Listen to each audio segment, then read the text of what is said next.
প্রিয় দর্শক শ্রোতা, প্রতিদিন নিয়মিত করা যায় এমন সহজ 7টি আমল আপনাদের সঙ্গে শেয়ার করব ইনশাআল্লাহ। প্রিয় দর্শক, এই দোয়া অনেক ছোট এবং পড়তে অনেক সহজ, কিন্তু এর ফজিলত অনেক বেশি, যা শুনলে আপনি অবাক হয়ে যাবেন। এই দোয়া পড়লে আল্লাহ তাআলা আপনার সব দুঃখ, কষ্ট, বিপদ, আপদ কিংবা দুশ্চিন্তা ও পেরেশানি দূর করে দিবেন। টাকা পয়সার সমস্যা কাটিয়ে উঠবেন, দরিদ্রতা, অভাব দূর করে দিবেন। বলুন না সুবহানাল্লাহ। তো প্রিয় দর্শক, চলুন তাহলে আমরা এই 7টি আমল কি কি আমরা জেনে নেই। সর্বপ্রথম 1 নম্বর আমলটি হলো উজু করার শেষে কালিমা শাহাদাত পাঠ করা। আমরা যখনই উজু করব, তারপর উজু করার শেষে কালিমা শাহাদাত পাঠ করব। এর ফজিলত হলো, হযরত উমর রাদিয়াল্লাহু তাআলা আনহু বর্ণনা করেন, রাসূল করিম সাল্লাল্লাহু আলাইহি ওয়াসাল্লাম বলেছেন, তোমাদের মধ্যে যে ব্যক্তি ঈমানের সঙ্গে পূর্ণাঙ্গভাবে উজু করে এবং তারপর বলে আশহাদু আল্লা ইলাহা ইল্লাল্লাহু ওয়াহদাহু লা শারীকা লা ওয়া আশহাদু আন্না মুহাম্মাদান আবদুহু ওয়া রাসূলুহু, এই কালিমা শাহাদাত পাঠ করে, তার ওই ব্যক্তির জন্য জান্নাতের 8টি দরজা খুলে দেওয়া হবে।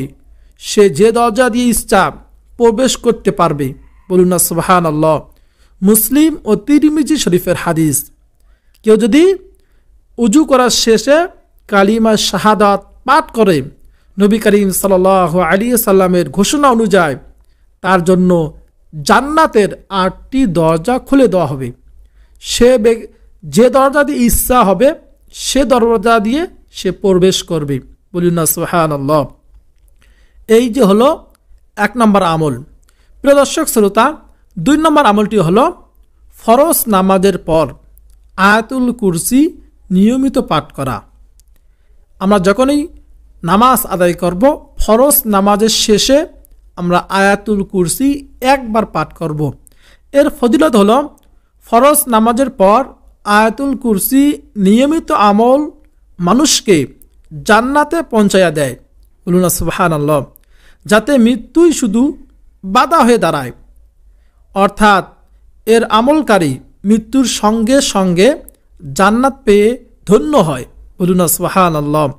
হাদিস পাকে এসেছে, হযরত আবু উমামা রাদিয়াল্লাহু তাআলা আনহু বর্ণনা করেন, রাসূল করিম সাল্লাল্লাহু আলাইহি সাল্লাম বলেছেন, যে কেউ প্রত্যেক ফরজ নামাজের পর আয়াতুল কুরসি তেলাওয়াত করে, তার মৃত্যু তার জন্য জান্নাতে প্রবেশ করার জন্য বাধা হয়ে থাকে। বলুন সুবহানাল্লাহ। অর্থাৎ মৃত্যু শুধু বাধা, তার জন্য জান্নাত যাওয়ার। মৃত্যু হওয়ার সঙ্গে সঙ্গে আল্লাহ তাআলা তাকে জান্নাতে প্রবেশ করাবেন। বলুন সুবহানাল্লাহ। আয়াতুল কুরসি হলো, বিসমিল্লাহির রহমানির রহিম, আল্লাহু লা ইলাহা ইল্লা হুয়াল হাইয়ুল কাইয়্যুম, লা তাখুযুহু সিনাতুন ওয়ালা নাওম, লাহু মা ফিস সামাওয়াতি ওয়া মা ফিল আরদ, মান যাল্লাযী ইয়াশফা'ু ইনদাহু ইল্লা বিইযনিহি, ইয়া'লামু মা বাইনা আইদিহিম ওয়া মা খালফাহুম, ولا يحيطون بشيء من علمه إلا بما شاء وسع كرسيه السماوات والأرض ولا يؤوده حفظهما وهو العلي العظيم। এ হলো আয়াতুল কুরসি। আপনারা প্রত্যেক ফরজ নামাজের পর আয়াতুল কুরসি একবার করে পাঠ করবেন, তাহলে এই ফজিলত আপনি অর্জন করতে পারবেন। মৃত্যুর সঙ্গে সঙ্গে আল্লাহ তাআলা আপনাকে জান্নাত দান করবেন। বলুন সুবহানাল্লাহ। প্রিয় দর্শক শ্রোতা, 3 নম্বর আমলটি হলো ফরজ নামাজের পর 33 বার সুবহানাল্লাহ, 33 বার আলহামদুলিল্লাহ, 33 বার আল্লাহু আকবার, এইটা হলো 99 বার। এর ফজিলত হলো, হযরত আবু হুরায়রা রাদিয়াল্লাহু তাআলা আনহু থেকে বর্ণনা, তিনি বলেন, রাসূল করিম সাল্লাল্লাহু আলাইহি সাল্লাম বলেছেন, যে ব্যক্তি প্রতি ফরজ নামাজের পর 33 বার সুবহানাল্লাহ, 33 বার আলহামদুলিল্লাহ, 33 বার আল্লাহু আকবার, 99 বার হওয়ার পর 100 বার পূরণ করতে এই দোয়াটি একবার পড়ে। দোয়াটি হলো লা ইলাহা ইল্লাল্লাহু ওয়াহদাহু লা শারীকা লা, লাহুল মুলকু ওয়া লাহুল হামদু ওয়া হুয়া আলা কুল্লি শাইইন কাদির। আবার বলছি, লা ইলাহা ইল্লাল্লাহু ওয়াহদাহু লা শারীকা লা, লাহুল মুলকু ওয়া লাহুল হামদু ওয়া হুয়া আলা কুল্লি শাইইন কাদির। এই 100 বার পূরণ করতে এই দোয়াটি একবার পাঠ করে তার গুনাহসমূহ যদি সাগরের ফেনারাশি পরিমাণ হোক না কেন, তাও আল্লাহ তাআলা তাকে ক্ষমা করে দেন। বলুন সুবহানাল্লাহ। মুসলিম শরীফের হাদিস। আমরা প্রত্যেক ফরজ নামাজের পর 33 বার সুবহানাল্লাহ, 33 বার আলহামদুলিল্লাহ, 33 বার আল্লাহু আকবার, 100 বার পূরণ করতে লা ইলাহা ইল্লাল্লাহু ওয়াহদাহু লা শারীকা লা, লাহুল মুলকু ওয়া লাহুল হামদু ওয়া হুয়া আলা কুল্লি শাইইন কাদির এই দোয়াটি পাঠ করব। প্রিয় দর্শক শ্রোতা, 4 নম্বর আমলটি হলো রাতে ঘুমানোর আগে সূরা মুলুক তেলাওয়াত করা। আমরা যখন রাতে ঘুমাবো তার আগে সূরা মুলুক তেলাওয়াত করব। যদি তেলাওয়াত করতে না পারি তাহলে তেলাওয়াত শুনবো, তাহলেও হয়ে যাবে। এর ফজিলত হলো হযরত আবু হুরায়রা রাদিয়াল্লাহু তাআলা আনহু বর্ণনা করেন, রাসূল করিম সাল্লাল্লাহু আলাইহি ওয়াসাল্লাম বলেছেন, কুরআন মাজিদে 30 আয়াত বিশিষ্ট একটি সূরা আছে যা তার তেলাওয়াতকারীকে ক্ষমা করে দেওয়ার আগ পর্যন্ত তার জন্য সুপারিশ করতেই থাকবে। আর সূরাটি হলো তাবারাকাল্লাযী বিয়াদিহিল মুলক, অর্থাৎ সূরা মুলক। মুসনাদে আহমদ, তিরমিজি, আবু দাউদ, ইবনে মাজাহ শরীফের হাদিস। রাসূল করিম সাল্লাল্লাহু আলাইহি ওয়াসাল্লাম বলেন, আমার মন চায় প্রত্যেক মুমিনের হৃদয়ে যেন সূরা মুলুক মুখস্থ থাকে।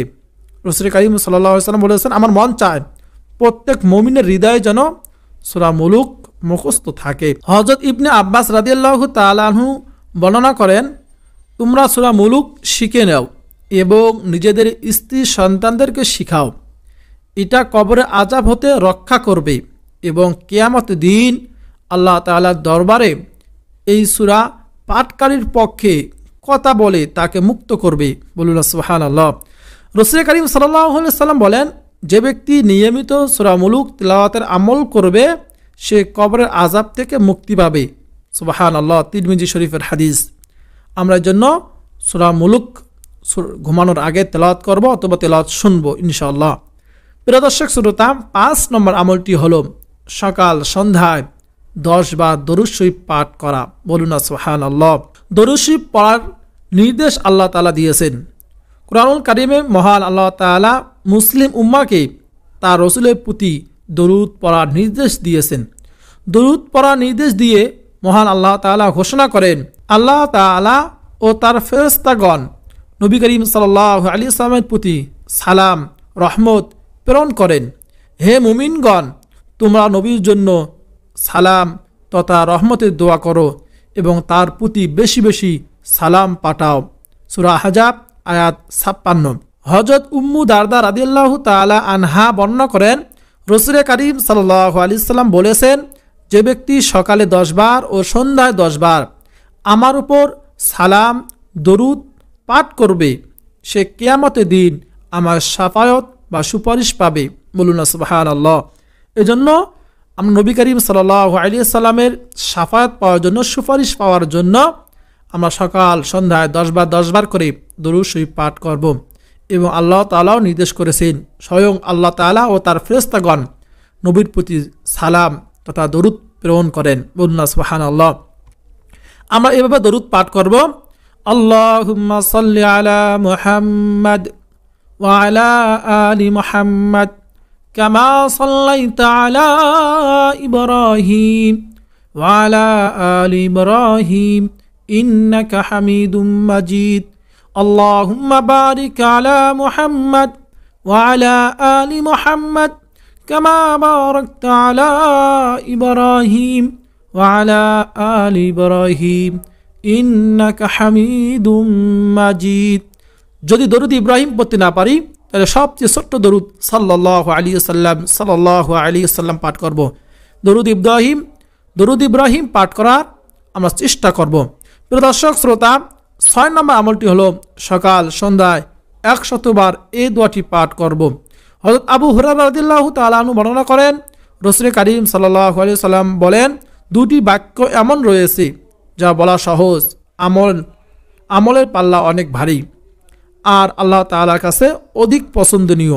সেটি হলো সুবহানাল্লাহি ওয়া বিহামদিহি সুবহানাল্লাহিল আযীম। এই ছোট্ট দোয়াটি, এই তাসবিহটি আমরা সকাল সন্ধ্যায় 100 বার পাঠ করব। সুবহানাল্লাহি ওয়া বিহামদিহি সুবহানাল্লাহিল আযীম, বুখারী শরীফের হাদিস। হযরত জাবের রাদিয়াল্লাহু তাআলা থেকে বর্ণনা, তিনি বলেন, রাসূল কারীম সাল্লাল্লাহু আলাইহি ওয়াসাল্লাম বলেছেন, যে ব্যক্তি সুবহানাল্লাহিল আযীম ওয়া বিহামদিহি পাঠ করে তার জন্য জান্নাতে একটি খেজুর গাছ রোপণ করা হয়। তিরমিজি শরীফের হাদিস। এজন্য আমরা সুবহানাল্লাহিল আযীম ওয়া বিহামদিহি পাঠ করব। প্রিয় দর্শক শ্রোতা, 7 নম্বর সর্বশেষ যে আমলটি করব তা হলো সকাল সন্ধ্যায় বেশি বেশি ইস্তেগফার পাঠ করব। আল্লাহ রাসূল সাল্লাল্লাহু আলাইহি ওয়াসাল্লাম বলেন, যে ব্যক্তি নিয়মিত ইস্তেগফার তওবা করবে, আল্লাহ তাআলা ওই বান্দাকে তার সব সংকট থেকে উত্তরণের মুক্তির পথ বের করে দিবেন। বলুন না সুবহানাল্লাহ। সব দুশ্চিন্তা পেরেশানি মিটিয়ে দিবেন এবং অকল্পনীয় উৎস থেকে তার রিজিকের ব্যবস্থা করে দিবেন। বলুন না সুবহানাল্লাহ। আবু দাউদ ইবনে মাজাহ শরীফের হাদিস। প্রিয় দর্শক শ্রোতা, এজন্য আমরা বেশি বেশি ইস্তেগফার পাঠ করব।